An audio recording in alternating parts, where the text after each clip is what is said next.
Have you ever thought about the woman you're going to be 10 years from now? Not a lot of people put a lot of thought into that, how their lives will look day to day 10 years from now. Well, I'll tell you, the answer to that depends a lot on how you're living your life now, as in, not only are you taking care of your physical health, but I'm here mostly to talk about money. So, the way you handle your money today really directly impacts how your tomorrow will be. I hope that you understand that because I think thinking about tomorrow is something that's been lost in our society. Everything is so focused on today and upgrading today and wellness, and people throw the word wellness around, which means you should go to the spa and spend a lot of money trying to make yourself feel better.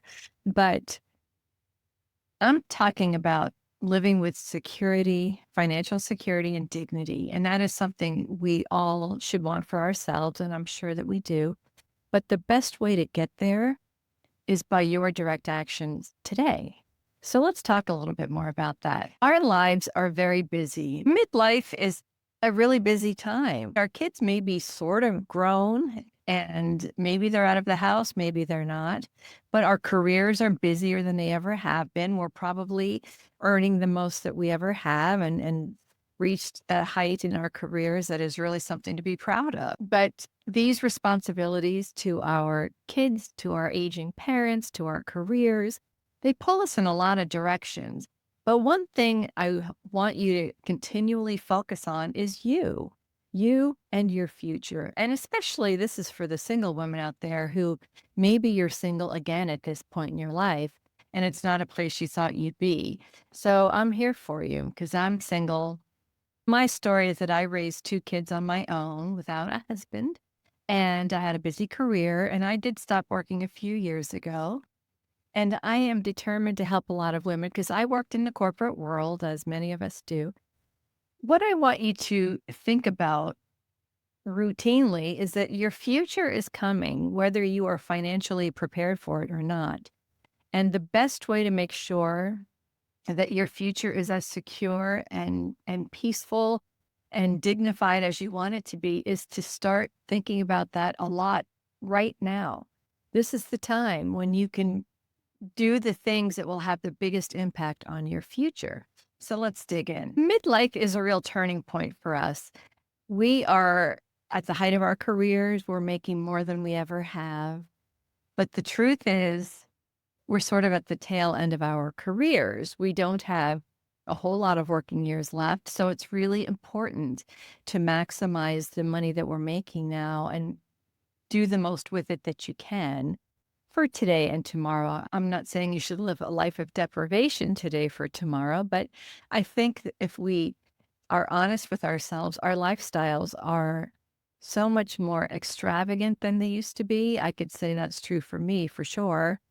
And I think it's good to do nice things to treat ourselves, but maybe we treat ourselves more than we should. Just throwing it out there, you can answer that for yourself. But midlife is a turning point because we have less time left. We simply do. That's just the fact. And so if you think about it this way, that every money decision you're making today is either a vote for today or for your future. That's just simply the truth. And this could quietly make your future harder. So I talk about people stealing from their futures. And it's a scary thought, but it's something that I think you really need to consider. So there are two versions of you. There's the today you that wants a life of comfort and ease and fun. And, you want to treat yourselves on the weekends because you worked hard all week. And that's natural and that's fine. And then there's the future you that might look back and say, bitch, no. You might look back and just say, I really wish I hadn't spent so much money on things of so little value, whether it's beauty treatments or flashy cars or whatever it is we're spending maybe too much money on today. So it's time to really think about how you are spending your money today and think how much of this is better spent really funneling it toward my future. I will say that the future you is counting on you. It is counting on you to do the right thing now. because few of us are going to get some sort of windfall that's going to come through and erase all of our financial burdens. So, how does this play out day to day? Well, I don't know if you're familiar with a man named James Clear. He wrote the book Atomic Habits, which was a huge bestseller. And I read this book quite a while ago, but something stuck out to me. He talks about trying to do 1% better maybe every day at something. So if you try today and you say, I'm going to do 1% better with my money every day, think about where you'll be in 6 months. And these new behaviors will become habits for you. And once you build a habit, I've heard, and keep it for 30 days, it becomes something that you don't even really have to think twice about because it's a habit. And then you can add on the next habit that will benefit you long term. And by that, of course, I'm talking about cutting your spending today. So that's the first thing is spending versus savings. And let's talk a little bit about lifestyle upgrades. It's so common we see this on social media and other places, but if you need to upgrade your kitchen and spend 30, 40, 50,000 on that. And then people tell themselves, well, this is going to add to the value of my home. So when I sell it, I'll get all that money back. I'm not so sure about that. Whether you get it all back. And I guess we should also consider, why do we feel we need that? I'm not saying we should all live in 1970s era kitchens, but the last house I lived in was built in 2001, and I never upgraded the kitchen. It didn't even cross my mind to do that. And then when I was selling the house, the realtor's like telling me, well, these other neighbors of yours, they upgraded their kitchen. And of course, I laughed all the way to the bank because I did not spend 40, 50,000 and my house sold just fine. Thank you. So it's just things to think about because people spend money on things like that. And maybe you take out a loan to do it. So it's costing even more than just whatever the quote was. Another thing to think about is helping other people at your expense. Now, I know someone that did get a windfall, and she was trying to be very generous and help some adult relative of hers by giving her all kinds of money. And that sounds very nice and selfless and all of that. But sadly, this person did end up losing her job a year or two later. And she was one that had bought a nice place and upgraded the kitchen. And I thought, oh boy, I hope she's okay. I hope she's not regretting giving that money to the other person because this person, I don't know if she's able to find another job making what she made before. So it's just, we need to think about ourselves so that we don't become a burden to other people, because I don't want to become a burden to my daughter, for instance. And we all need to focus on getting out of debt. It's very difficult to retire if you're still carrying debt. Now, a mortgage may be one thing, but consumer debt is something you've just got to get out of the habit of spending more than you can afford to spend every month, because that's just a recipe for never getting ahead. There's that quote, master your money or your money will master you. Well, you tell your money what to do every month. You're the boss. Say, I choose to spend my money in this way so that I know I am taken care of. So here's the hard truth. Your future doesn't care about good intentions.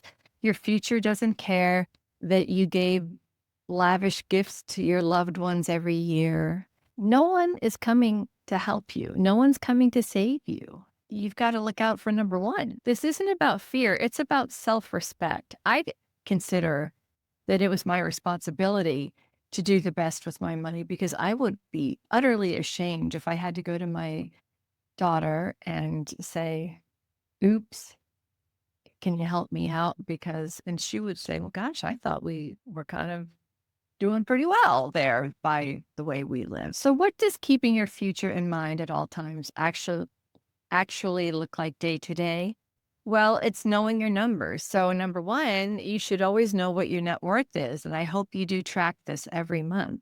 You can do it with a simple spreadsheet. You can use an app, do whatever it takes for you. Understand your monthly cash flow. So make sure you're looking at your monthly expenses and saying, wow, I really overdid it this month. We ate out too much. We went out for drinks too much. We did this too much. Please make sure you are fully funding your retirement accounts at this age. And you really need to get out of debt, because once you're out of debt, it frees up your cash flow. And here's the other thing, is to try to keep your monthly fixed costs low. So for instance, I moved into a 55 plus place in low tax Delaware, and this house itself didn't necessarily cost less than the house I sold in New Jersey, but the monthly cost, my property taxes are 1/12 of what they were up there. It's a smaller house, so my utility costs are a lot lower.